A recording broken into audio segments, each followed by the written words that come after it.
La Jornada Zacatecas TV, un espacio de libertad.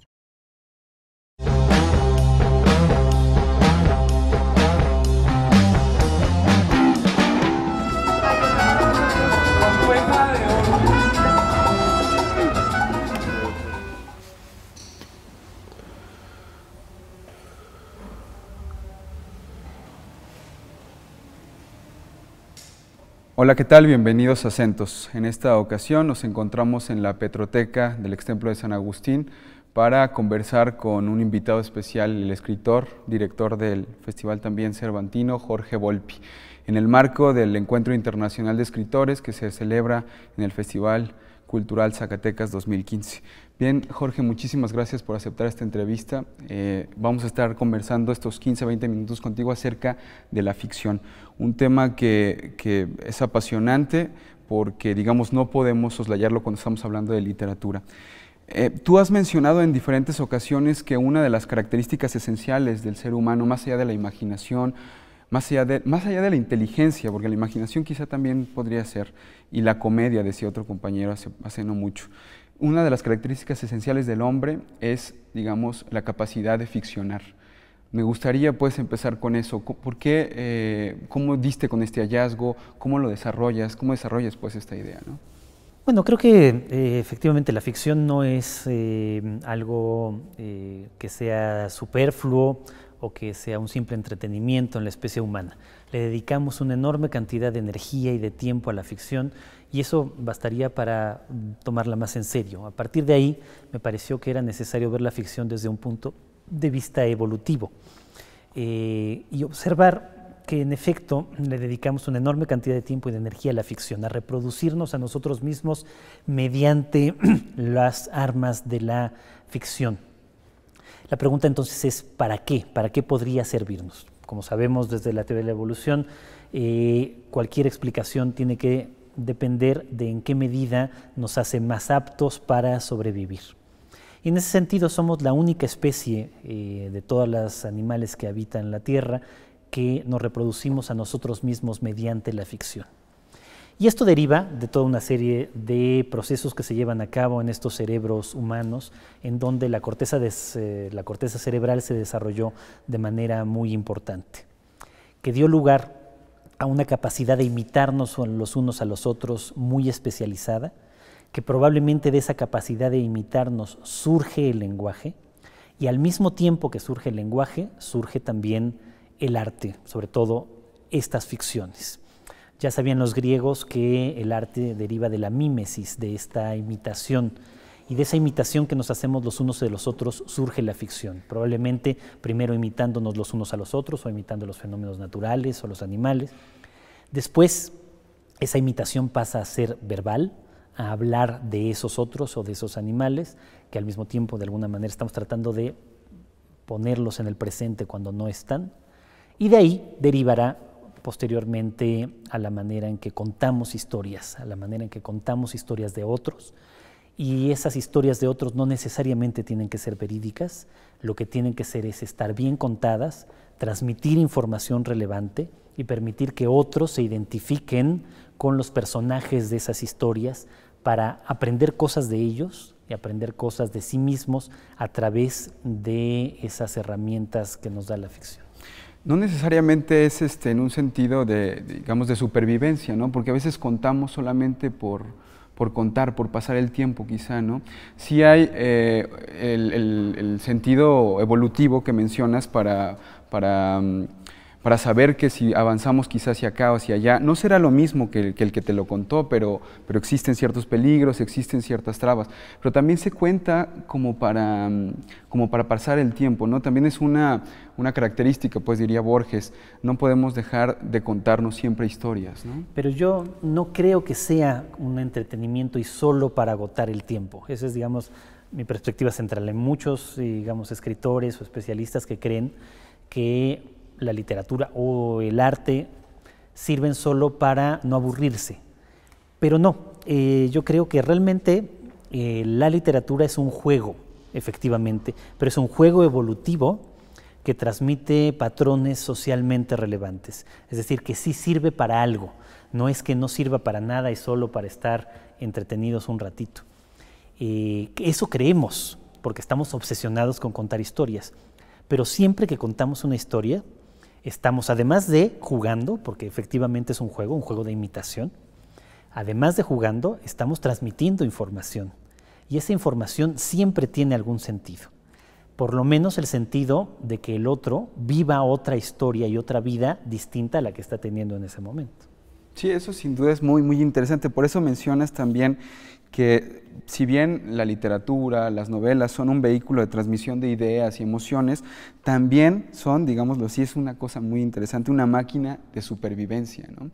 Y eso vale mucho la pena. Pues ese hallazgo también en este ensayo, en uno de los ensayos de este libro de Mentiras Contagiosas que estuvieron refiriendo en la charla que tuviste hace unos momentos, vale mucho la pena también entrar ahí. Ya lo decías, ¿no? Es esencial para nuestra supervivencia como especie. Si no ficcionamos, ¿qué nos perderíamos también? ¿De qué nos perderíamos? Casi no existe nadie, no sé si haya algún ejemplo, que no utilice alguna manera de la ficción.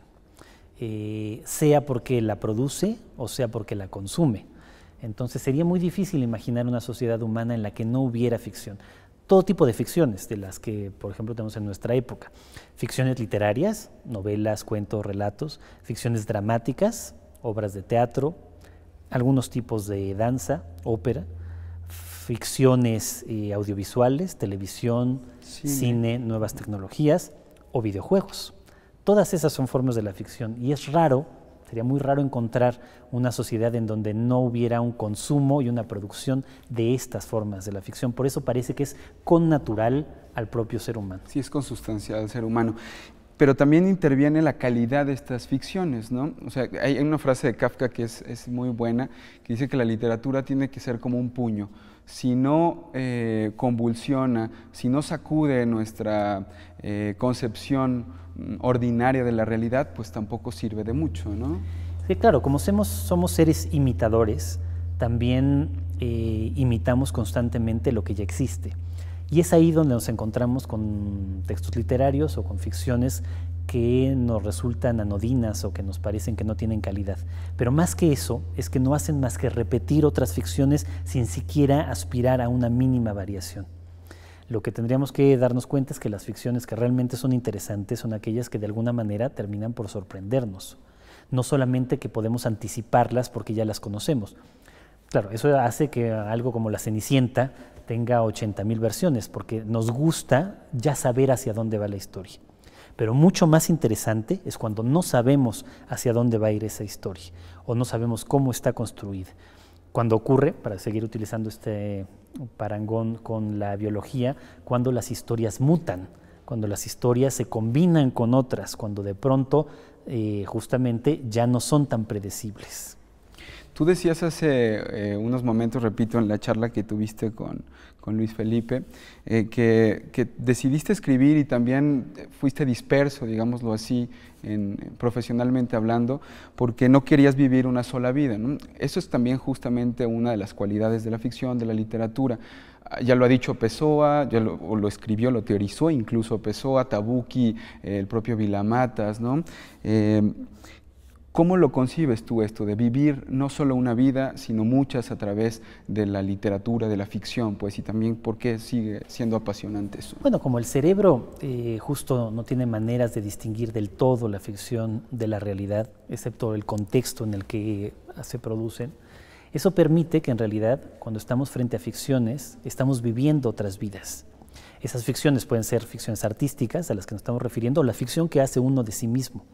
El yo, en este sentido, es una especie de ficción del cerebro y podemos, por lo tanto, crear ficciones distintas de nosotros mismos en situaciones distintas, en contextos distintos, creyendo, aunque sea falso, como en toda la ficción, que podemos tener más de una vida. Sin duda.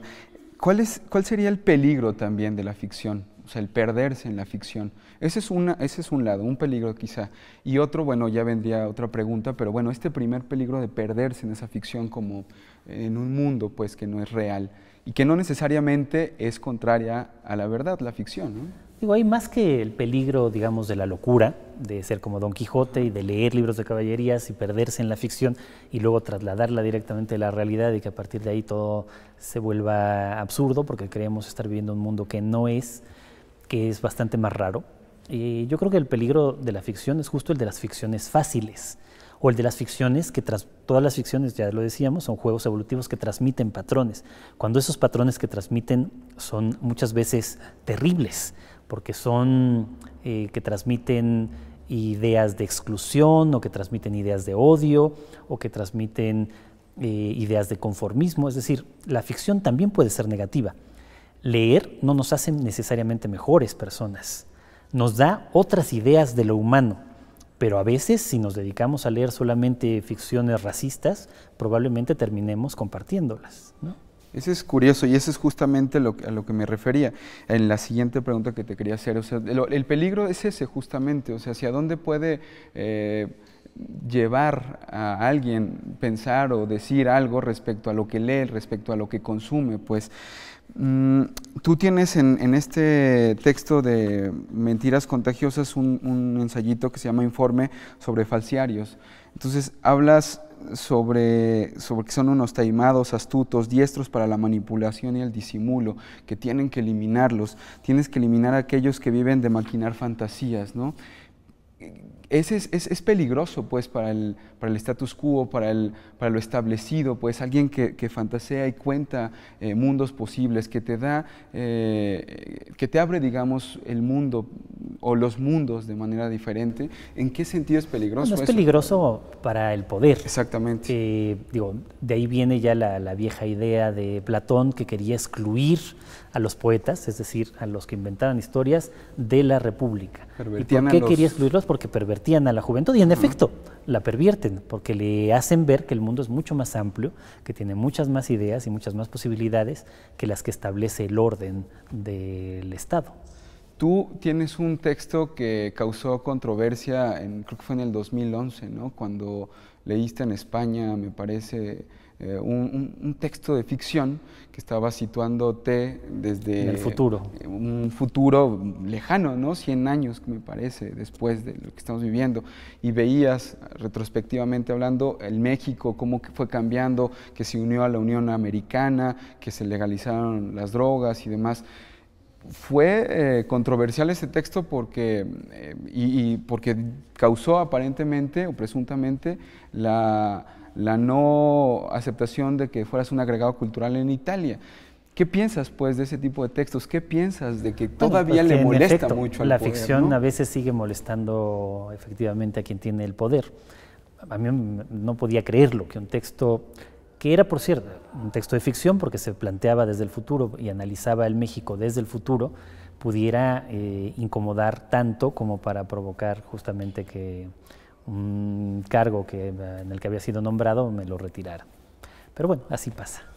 Bueno, pero en eso también radica el poder de la ficción poderosa, sí. Una ficción que no necesariamente es contraria a la verdad, pues, ¿no? O sea, no sé qué opinas, pues, de otro tipo de... Sí, la ficción construye otro tipo de verdades, son la verdad de las mentiras de las que habla Vargas Llosa. Vargas Llosa, exactamente.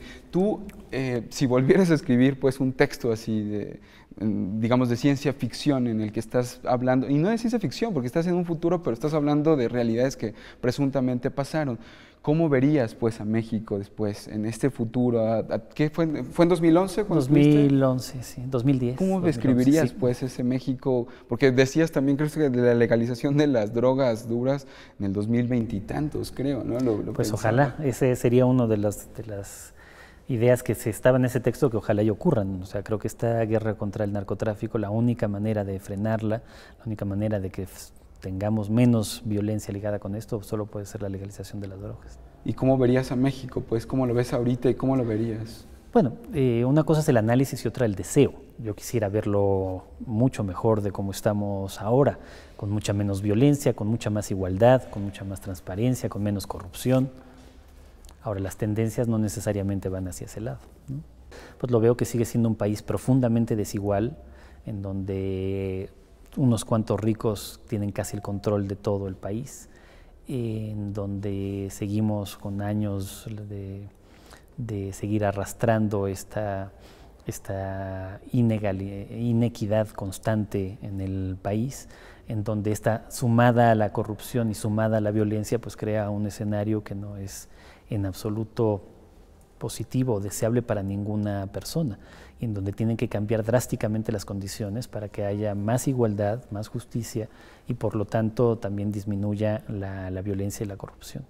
La ficción, la literatura hoy en México, casi para ir cerrando, Jorge, estará generando, digamos, este tipo de nuevos mundos y este tipo de nuevos Méxicos ideales que están ahí, ¿o? Bueno, yo no, justamente, digamos, yo creo que a estas alturas ya podemos ver que muy difícilmente la literatura tiene una función social directa. O sea, la literatura, por supuesto que sirve porque cambia o puede cambiar la vida individual de las personas. Pero de ahí a que la literatura pueda cambiar la sociedad es un anhelo muy viejo y que casi nunca se ha llevado a cabo.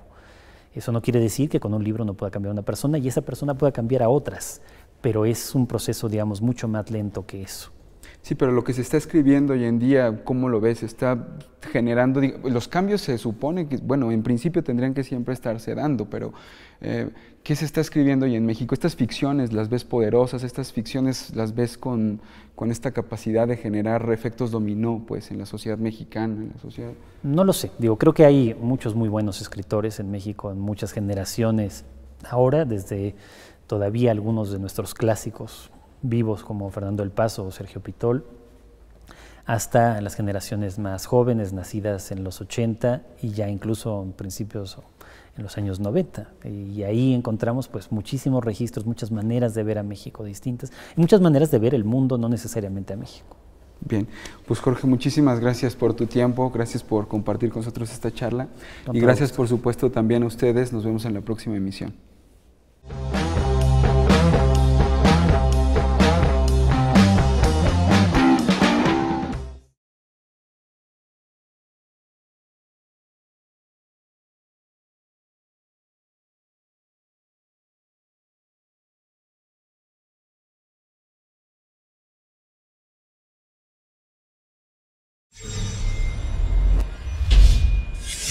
La Jornada Zacatecas TV, un espacio de libertad.